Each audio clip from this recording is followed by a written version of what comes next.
오늘도 큐트의 자리에 나오신 여러분들 한 분 한 분을 주님의 이름으로 환영하고 축복합니다.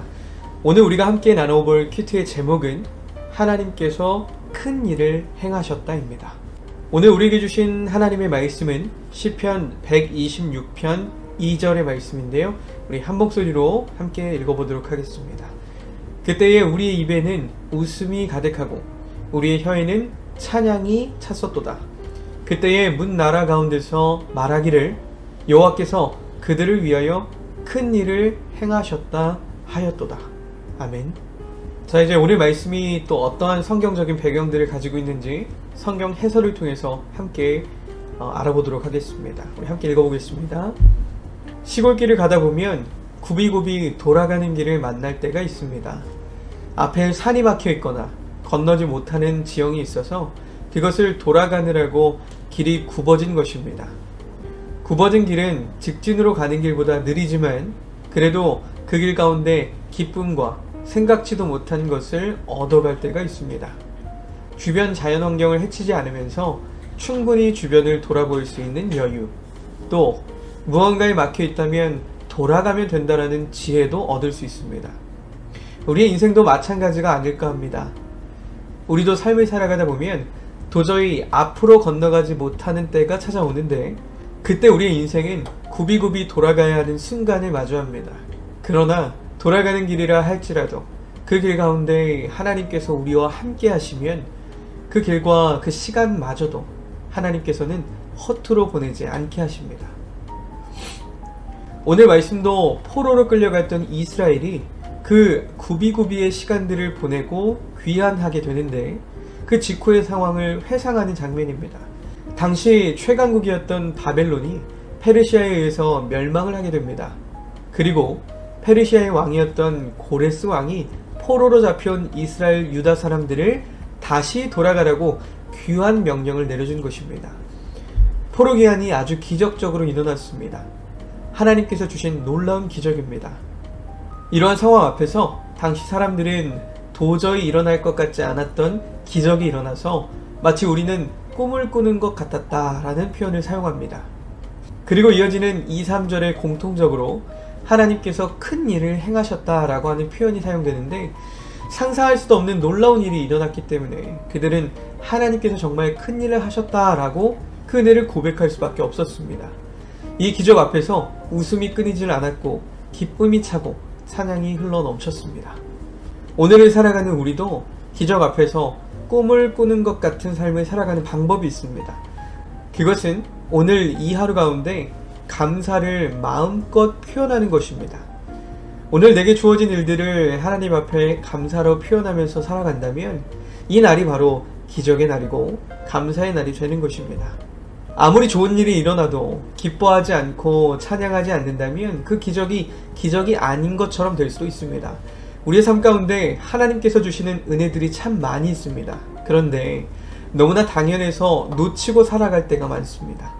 그 많은 은혜 가운데 하나씩 소중히 여기면서 그 일 앞에서 오늘 말씀처럼 우리가 웃을 수 있고 기뻐할 수 있고 찬양할 수 있다면 기적은 보석과도 같은 은혜로 다시 한 번 더 빛나게 될 것입니다. 우리의 인생 가운데 가장 큰 기적은 무엇일까요? 여러 가지 기적이 있겠지만 사실 살아있다는 것 그 자체가 정말 큰 기적임을 잊지 말아야 합니다. 지난밤 잠들었는데 오늘 다시 깨어날 수 있다는 것은 정말 놀라운 기적입니다. 그런데 그 기적 가운데서도 더 큰 기적은 우리가 살아있는 이 순간에 하나님을 믿게 되었고 천국 소망을 갖게 되었다는 것이 정말 놀라운 기적입니다. 예수님께서 이 땅에 오셔서 우리의 죄를 용서해 주시고자 대신 죽어주신 이 놀라운 기적 앞에 감사하며 오늘 말씀 속 백성들처럼 하나님께서 우리에게 큰 일을 행하셨습니다 라고 고백할 수 있는 우리 모두가 되기를 간절히 소망합니다. 자, 이제는 오늘 말씀을 우리의 삶에 적용하기 시간입니다. 우리 질문을 한번 살펴볼 텐데요.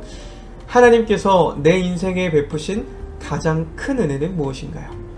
오늘 우리가 누리고 있는 은혜들을 돌아보는 시간이 되었으면 좋겠습니다. 오늘은 이렇게 한번 질문을 던져보고 싶은데요. 하나님의 은혜를 기억하는, 자, 이렇게 한번 질문을 던져보겠습니다. 네, 답변이 도착했습니다. 우리 함께 결과를 확인해 보겠습니다. 주신 말씀은 시편 103편 2절 말씀입니다. 내 영혼아 여호와를 송축하며 그의 모든 은택을 잊지 말지어다. 아멘. 네, 저희가 이렇게 질문을 던져보았죠. 하나님의 은혜를 기억하는 방법은. 우리에게 주신 생명의 말씀 한번 읽어보겠습니다. 하나님의 은혜를 기억하는 것은 기독교 신앙의 필수적인 요소입니다. 하나님의 은혜를 기억하고 감사하는 한 가지 방법은 하나님의 말씀을 정기적으로 묵상하는 것입니다. 성경에 몰입함으로써 우리는 역사 속에서의 하나님의 은혜와 그 자비의 무수한 사례들을, 그 예시 사례를 돌아본다는 것이죠. 되돌아볼 수 있습니다. 또한 일상에서 감사하는 마음을 키우면 아주 작은 축복에도 하나님의 은혜를 인식하고 감사하는 데 도움이 됩니다. 근데 오늘 저희들의 묵상과 비슷하죠? 기도는 하나님의 은혜를 기억하는 또 다른 강력한 방법으로 하나님께 대한 감사와 의존을 표현할 수 있게 해줍니다. 또한 예배에 참여하고 다른 성도들과 교제하는 것은 그리스도의 몸 안에서 함께 나누고 서로를 격려하면서 하나님의 은혜를 상기시키는 역할을 할 수 있습니다. 궁극적으로 하나님의 은혜를 기억하는 가장 심오한 방법은 하나님의 계명에 순종하는 삶을 살고 다른 사람들과 하나님의 사랑을 나누는 것입니다. 의를 행하기 위해 우리가 노력할 때 우리는 우리의 삶에서 하나님의 은혜에 변화시키는 힘을 직접 경험하게 될 것입니다. 하나님의 풍성한 은혜를 항상 염두에 두고 그 은혜를 우리의 생각과 말과 행동에 반영하기 위해서 노력하시기를 바랍니다. 네, 우리가 이렇게 한번 질문을 던져보았는데 오늘 질문의 답변이 어떤가요? 우리가 함께 나누었던 묵상의 내용과 비슷하죠? 하나님께 받은 은혜를 그냥 우리가 마음속으로만 기억하는 것이 아니라 우리의 입술로, 우리의 삶으로, 행동으로 표현하라는 그런 말도 비슷한 것 같고요. 그리고 일상에서 감사하는 마음을 키우면 아주 작은 축복에서도 하나님의 은혜를 인식하고 감사하는 데 도움이 된다는 표현이 우리가 묵상을 통해서 나눴던 내용과 비슷한 것 같습니다. 우리가 누리고 있는 것들 돌아보면 참 많습니다. 아주 사소한 것들이 너무나 당연해서 잊고 살아갔던 것 정말 많은데요. 오늘 하루를 살아가실 때 하나님, 내가 살아있는 것만으로도 감사합니다. 나에게 건강을 주신 것 감사합니다. 내가 사랑하는 가족들 내 곁에 있음에 감사합니다. 그리고 하나님을 믿고 의지하면서 살아가는 이 모든 순간순간들 모두 다 감사합니다 라고 고백하며 하루를 시작하고 하루를 마무리할 수 있는 저와 여러분들이 되시길 주님의 이름으로 간절히 소원합니다. 자, 이제는 우리의 결단들을 하나님 앞에 올려드리며 우리 기도하심으로 오늘 묵상을 마무리하겠습니다. 기도하겠습니다. 사랑의 하나님, 날마다 우리 삶 가운데 놀라운 기적을 베풀어 주시니 감사합니다. 그 기적을 당연히 여기지 않고 늘 주님을 찬양하며 기뻐하게 해주세요. 예수님의 이름으로 기도합니다. 아멘.